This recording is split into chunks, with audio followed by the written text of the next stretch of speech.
Hello, welcome to Cloudy Around again with me and Stroud, and I hope this week you have found some time to laugh and to think with kindness and to play.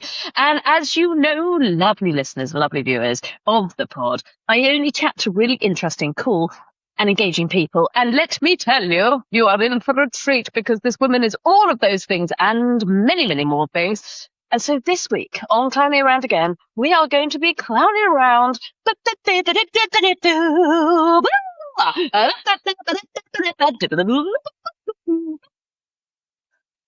to be clowning around leadership, happiness, leadership, lovely soul. Hello. I love the fact that your energy is the same as mine, and already we've gone to a nice high pitch there. It's like, hello. We're going to be going it's required. exactly. You know, couldn't help myself but join in with your singing as well. I was like, exactly. I mean, and this is the thing because, you know, sort of long-time listeners will know I didn't used to do the pod with video. And so when I was doing all of the singing and everything, people used to not be able to see me, but now they can. And so for you're like, do I join in with the clown? Do I? Always. Yeah, of course. So lovely. Now, my lovely listeners and viewers, they always like to know, where in the world are you today? Where are you? I am in London today. I've travelled to the dizzy heights of our beautiful capital city. Not normally here, so I'm travel for work. So it's very warm today, however. It is very warm because we are indeed recording this at one of the many heatwave days that we're having in London. And that's why I'm recording this at home because I've got aircon at home and I don't in my studio. And you know what? As much as I love this pod, I was like, I'm doing it at home because I want to be cool, which is really good. Now, I do need to let you all know, Lucy and I do know each other. This is not our first rodeo of having a conversation or indeed working and chatting together. So I'm just going to add that as a little caveat because people are like, oh, do you know your guests? Sometimes I do. Sometimes I don't. But today I do. Now, Lucy, everybody will know, yourself included, that I always like to start the pod with a series of questions about the area that we're going to be playing in, which of course is about leadership and learning. Are you ready? As ready as I'm ever going to be. I mean, I love that. So I need you to picture the scene. There we are on a conference stage. There is lights that are shining behind us. For some reason, some smoke starts billowing away, which is just lovely and delicious. The audience are there sipping on their iced lattes because it's quite cold and it's the middle of the day. Some music plays that we don't really know where it's playing. And then your small host comes on. Hello, that's me. And then we sit down and the smoke falls away. The audience gives a little clap. And then they go, oh, what's going to be the first question? So, question number 1. What does leadership and learning mean to you? These are good questions. Thanks. Leadership and learning. Well, I'm going to start with learning first because I think leadership is something you learn. So learning is everything. I think it is curiosity, it's enabling, it's catalyst, it's connection.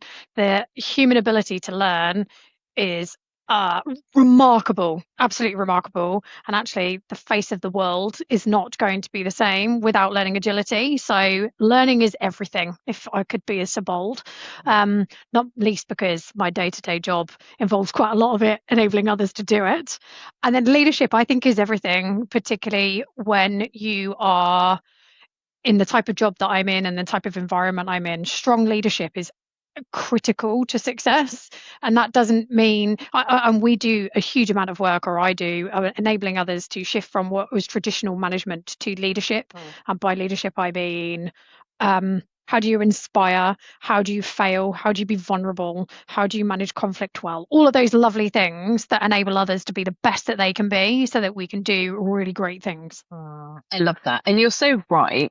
The most successful leaders are those that are open and curious about learning.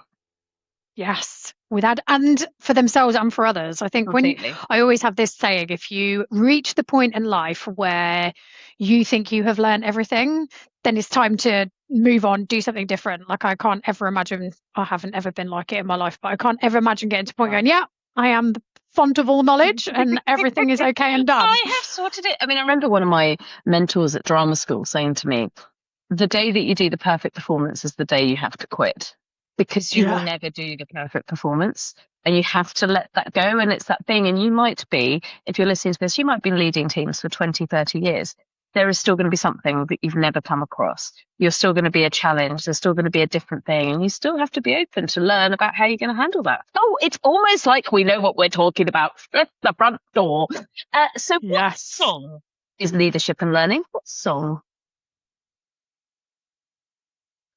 Oh, song. I'm really bad at songs because I love music and I love an eclectic taste in music, but I'm really bad at knowing the names. And I'll tell you, my 4-year-old, because of the way technology has enabled life, she will ask Alexa, and there are others available. She'll ask Alexa all the time, Alexa, what is this song and who sings it? So she has this unbelievable repertoire of songs that she likes to ask for. So she's like, Alexa, play Ordinary by Alex Warren. And then at Christmas, Jingle Bells comes on and she goes, Mummy, this is by the Puccini sisters. You're like, impressive. She's 4. Impressive. I am not like that. I don't have that skill. But if leadership was a song, maybe not one, I'd maybe go with like, I was going to go with a genre, but it's all of them, isn't it? It's kind of every song, and it's not any one particular song, which is a really cagey way. Can't even think of the name of the song. Let's go with the Hokey Cokey. It's like the Hokey Cokey because you're in and you're out. Oh, she's and good. You're shaking it all about. She's good. She pulled that out. I mean, I don't know where you pulled that out from, but I am impressed. And surprisingly, on my Spotify playlist, which everybody can download, which has literally hundreds of songs because I've done hundreds of episodes of this, the Hokey Cokey is not there. So I shall make sure that I add the Hokey Cokey onto the Spotify playlist, which obviously you can find. I'm so surprised. Nobody in over 250 episodes, fella, nobody has said the Hokey Cokey, but you now have. So there we go. You heard it here first. Hokey Cokey is like leadership learning. It's a great play song. It's a great play song. It really is. There we go. So, something new. Question number 3. The audience are loving it. They're still sipping. The ice hasn't melted in their lattes. If leadership and learning was a country, what country would it be? New Zealand. Because?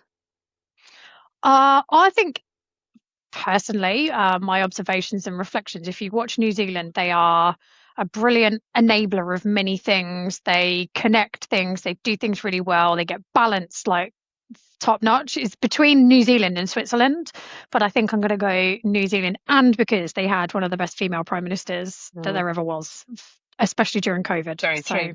Very true. There you go. And if you haven't seen it, there's a fascinating film, and it's really all about her. Jacinda. It's amazing. I think remember it's on Netflix, and they followed her all the way through her being prime minister and everything else like that. So if you're curious to find out more about her, then do watch that. And I'm loving that the audience are giving you a good round of applause. They're like, oh yes, New Zealand, we like that. Thank you so much. Yes. So much. Who makes you think of leadership and learning? Who makes you think of that?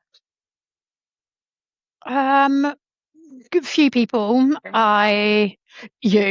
The number of the conversations we've had, and the innovation curiosity you have sparked in me. Some of the best leaders I've had in my time would make me think, I won't name drop them now. Some external people. Do you know who I think and I watch and I love and use a bit of a side sweep? Have you ever listened to Denzel Washington and some of his keynote speaks? There's something about the gravitation in the way that he speaks that demonstrates quite a bit of leadership for me. The way he talks, the way he pulls audiences in, the way you want to follow him. I love him. He makes me think about it. There are some leaders that make me think about it, but for everything it shouldn't be. Some mainly senior politicians that might be existing in our world as we speak today, for all the right reasons of the things you shouldn't do, in my experience. Maybe those. I love it. I'll stick with that. And I really love the idea of Denzel Washington and things. And I think it is also really interesting to watch leadership being done badly because you can learn stuff from it, and again, Absolutely. You can be like, okay, yeah, those things that I don't do, tick, there's a reason why. And if leadership and learning was an object, what object would it be? Oh, a room of requirement from Harry Potter. Ooh, I love that. That's really good. Yeah. No discussion needed. How do you look after yourself? Because you've got a big job, big life. How do you look after yourself?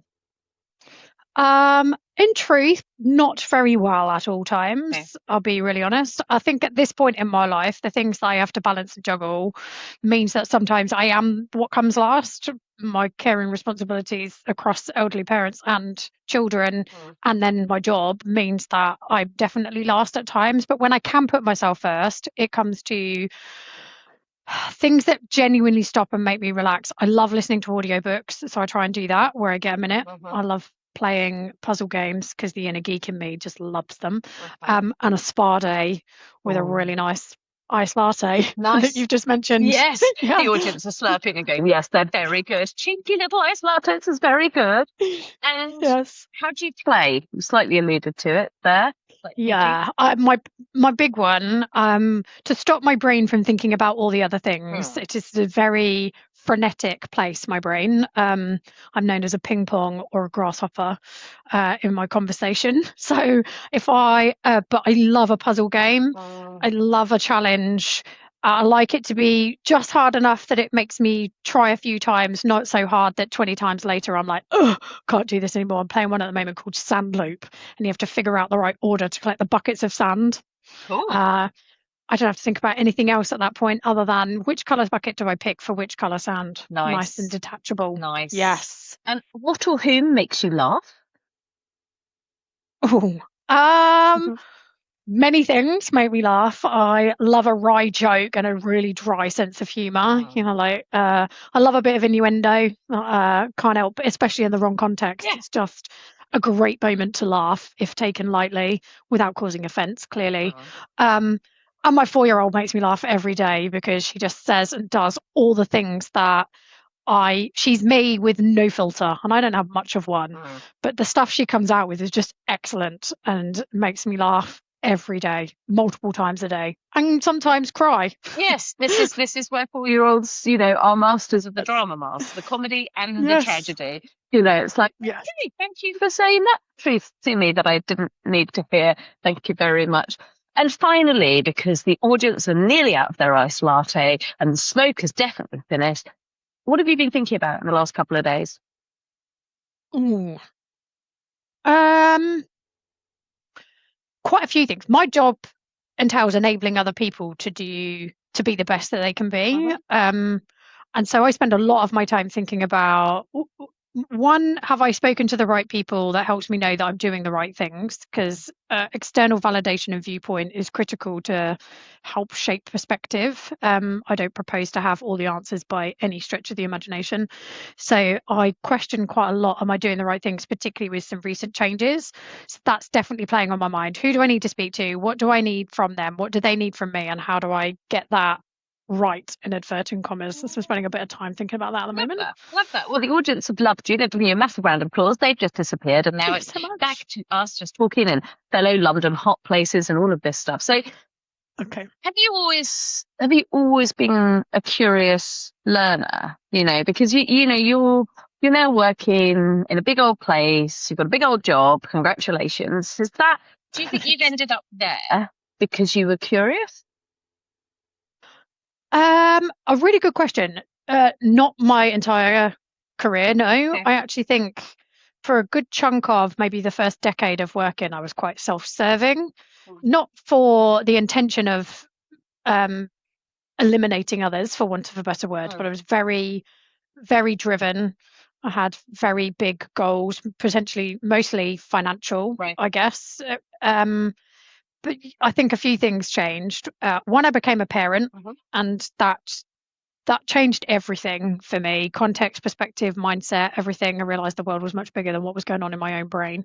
And then as my role and things changed and different people I spoke to, like you and I have spoken on many occasions about how we can do things together to make the world a better place. And one of the things you shared with me at one point about curiosity and genuine curiosity, and my favorite phrase that one of our HR leads actually gave me was being more curious and less furious, because actually arriving at things with genuine curiosity helps you understand whether your assumption is correct, whether your bias is correct, and if it isn't, gives you an opportunity to stop and think and reflect more appropriately about the situation, the comment, the word, whatever it is that you're in or that you're doing. And actually, it makes you a much happier person. Asking really good questions, learning about other people, challenging your own perspectives. I've learned more in the last probably 4 or 5 years by being genuinely curious than I did the 15 before it, particularly about people. So no, I've not always been there, but I think it's definitely, and becoming a qualified coach over the last few years as well. And my roles have predominantly always been about solving everybody's problems and coming up with all the problem statements. And actually sometimes when you're helping people to solve their own problems, genuine curiosity and good questions it is the only way to help themselves and not being that fix it for everyone. So in a long answer to your question, no, I've not always been curious, but now I think I'm a very curious human. And I mean, you know, it's that curiosity, isn't it, that helps us shift. And I think as leaders at the moment, let's face it, the world's not in a great place. You know, No. it's a pretty conflicted. There's lots of different agendas going on. There's not much collaboration. It's like I'm on this side, there's this side. There's the competitive landscape. Everything's got to grow and got to keep growing and all of that kind of side, you know. And obviously you're working with and supporting lots of leaders. At the moment, from what you're witnessing, what's the most important thing that leaders need to learn at the moment? It's a really I'm going to go because I am one for pure defiance. I'm not going to give you one. I'm going to give you a few because I can't help myself. I think so open-mindedness, self-awareness, everything bucketed into that kind of self-EQ bucket, as I'd want to call it, I think is absolutely critical. Understanding yourself before you can understand others, I think is really critical, like your own pitfalls and your own strengths and using those to the best of your abilities. I think it's one of the biggest things that we try to work through that then allows you to understand others better. But in the context of the things that we're talking about now, conflict agility is a really interesting one for me from a leadership perspective. And everybody thinks that conflict is this really bad thing, but actually constructive conflict is the only way to allow different perspectives in, for challenge to take place.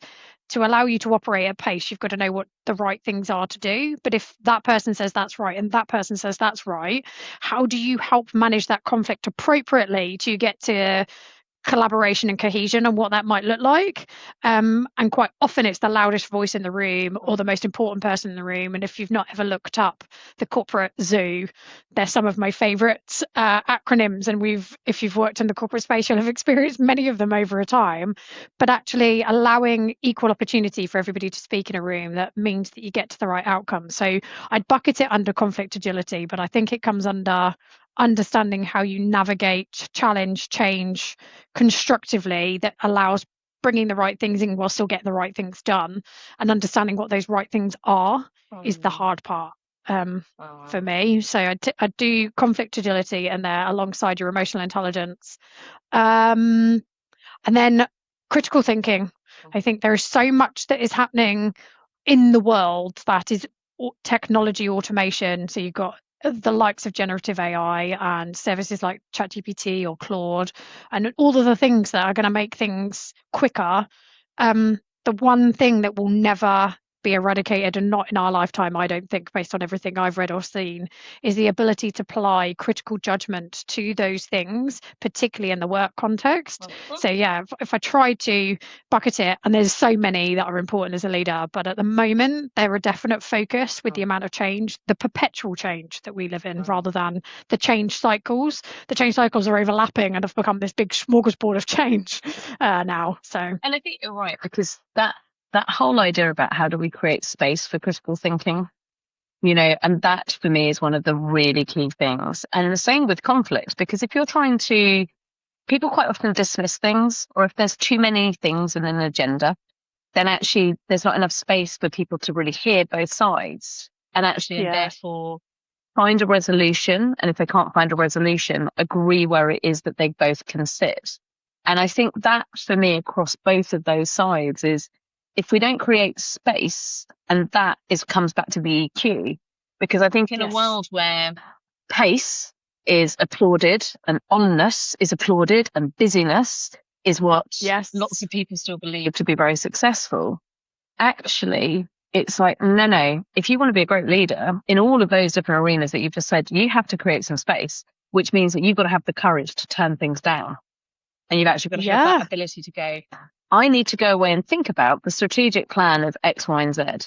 And if I haven't thought about it and then I'm just in a responsive, or if I'm thinking about it in the evening because I don't have time, you're not going to be very good. No. You know? No, you're so right. And you particularly I do a huge amount of work on understanding people's preferences and how they play out and how that brings them and shows them up, particularly in the work environment, obviously. And when you have opposing preferences at play, that sometimes creates a really interesting set of conflict about how you balance those things or how you bring both in to find like cohesion in the middle. And I think the best example I have is so very task orientated and achievement orientated, like checking things off the list. So have a big thinking preference. But you then have somebody who is very people orientated and very subjective, experience orientated in the way they make their decisions. The conflict that can arise at the way they want to achieve the right thing is really interesting in the workplace. And actually, they're both important and they're both right. It's the balance between the two. Because in my personal opinion, and as an example, the colleague centricity or the thought process behind enabling people to do the job that they need to do and doing it well and giving them both technical and the human centric capabilities to do that, the business stuff almost takes care of itself because you've enabled humans really well at this end. You've given them a really clear set of strategic priorities or goals to achieve. Those two things then go hand in hand. Is where the disconnect happens, I think, sometimes in our inability to almost get over your own ego sometimes, to do what is somebody else telling me that I'm not listening, and why am I not opening my mind to what it is that they have to say? That is a really interesting journey to work with a leader, particularly when they are so resolute in that they think that they're doing the right thing. Most of it's not born out of bigotry or anything other than they have been so well trodden down that path. That is what they fundamentally believe to be right. Really, and it's also that thing, isn't it? You know, like if you are a leader and you've hit senior leadership, you are successful. So to ask anybody to then challenge what has been successful, in essence, is like, well, hang on a minute, my roadmap has got me here. So, and you're now asking me to rip that roadmap up and create a new one and follow a compass, you know, and that within itself is quite scary. And it's like, actually, you just got to allow yourself to be open to the learning so that you can stay within your preferences, but have awareness of them. And then you can then shift in how you show that, you know? Yeah. Or help them understand it's not shifting the entire roadmap. It's that you might need to think about some component parts. So I always give an analogy and I talk about it quite openly. The world used to be prefaced on you'd maybe reskill once or twice in your lifetime, but you used to have this job for life. And actually the currency of work is much more about skills and skills agility now and the collection of skills. And so and I try to use myself as the best example. Like I've done 7 roles in 8 years, and each of those has fundamentally changed a bucket of skills that I've needed. Not a whole reshift, but my first job versus my now job are so far apart that I've almost had a fundamental reskill. And like everybody's path is different, but I think it's helping people to break down what is the challenge in your mind. I'm not asking you to maybe rip up the whole piece, but just this component part here first. Let's concentrate on why that might change or what we can do here to adapt or shift. And I think it's those things. It's removing the enormity or the fear or the assumption, because the reality is, well, your path of success, like mine, has been built on many things, but what was right 21 years ago versus what's right now is really different.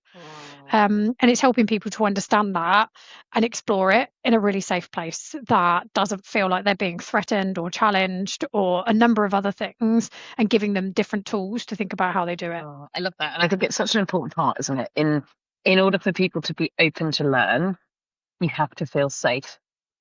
Yeah, and you have to. It's one of the levels of safety. Exactly. You know, and I think sometimes people, if you're thinking about leadership and learning, I think sometimes people can underestimate how important that is. And I know that there's lots of, you know, corporate, you know, psychological safety, you know, like it's banded around as a phrase, but actually what does that really mean?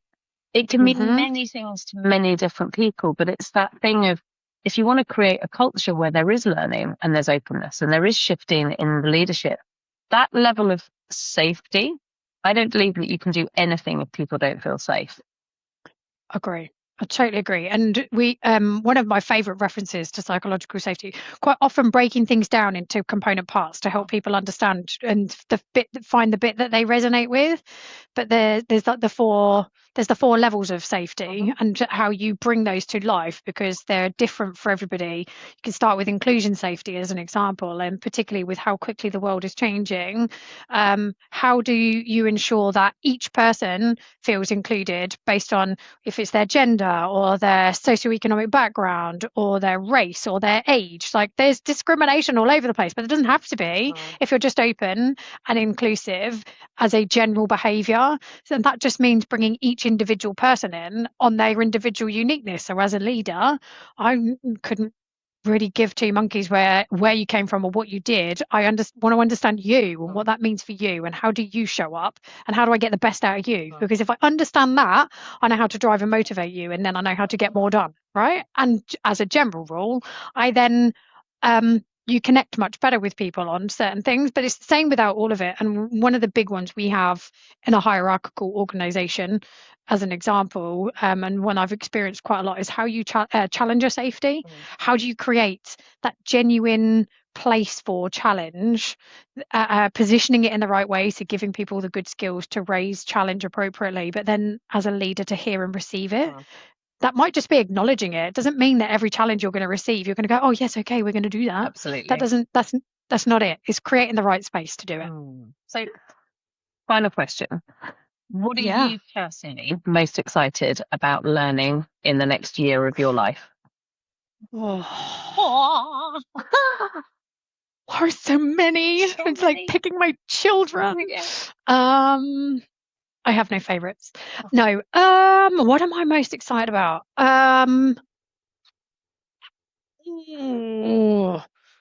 So tell you mine while you're thinking, because so a podcast. Nobody wants to listen to me think. Well, I mean, you sound great when you're thinking. I'm loving the sound effects. Those noises are amazing. Yeah. So later on in this year, I'm excited that I'm actually going to learn fully how to ride a big motorbike. So I've been riding a little one, been doing all of that, but I'm actually going to do my big girls test. And that involves, I've just spoken to some people, and it involves different motor handling skills, different mindset, all of this kind of stuff. And I think it's so important to remember what it feels like to be a beginner. I think that's a real useful thing in that. I'm also not that good at it. I think it's also very good to do things that you're not good at, because I'm quite lucky. Humbling, right? And also just that thing about, I love, because it's such a different world, I get to meet so many different kinds of people, and that is something, and therefore there's learning even in that. So that's what I'm most excited about learning later on this year. What about you? Well, that is incredibly exciting. Thanks. I am. So from a work perspective, I am excited. I've got a whole new group of people working for me and a whole new challenge. So I am really excited about learning about them, what they bring, and what that does to our strengthening our armor of the things that we do for others. I love watching others succeed. So I'm really excited about that. But then personally, so I wanted to, bucket list item, run a marathon before I was 50. Right. I've run a couple of half marathons. I've raised an awful lot of money for charity. I love doing stuff for other people as well, particularly as I'm incredibly fortunate either to donate my time or ability to raise money for others. So I try really hard to do focus stuff like that. So I have rather crazily put myself down for a charity team place for the London Marathon next year. Oh, amazing. You're going to learn how to run a marathon. And I'm going to learn to run all over again, because I haven't run for over 5 years. I've had a child in that time. I have tipped over 40. I'm very perimenopausal and my body is completely changed. So learning to do all of that again. I'm really excited about ticking an item off my bucket list, because I think the staying power, the resilience, everything that I think I have got in abundance, I think this is going to really put to the test. So I look forward to finding out how it goes. Well, Lucy, Thanks. I knew I was going to love chatting to you all about leadership and learning, and indeed I have. But I'm aware of your time and, of course, my good listeners and viewers' time. So thank you so much for coming on Planning Around again. Before I let you go, how do people find you and follow you and what you're thinking? Is there a place? Are you on LinkedIn? Do you write stuff on there? Yes. Is that the best place? Yeah, LinkedIn's my best. You'll find me. My profile picture's a bit catfishy at the moment, so it's my very corporate, straightened hair, which I'm okay with. I have many personalities, and that's one of them. Yes. So you can find me, Lucy Jeffrey. You'll see my.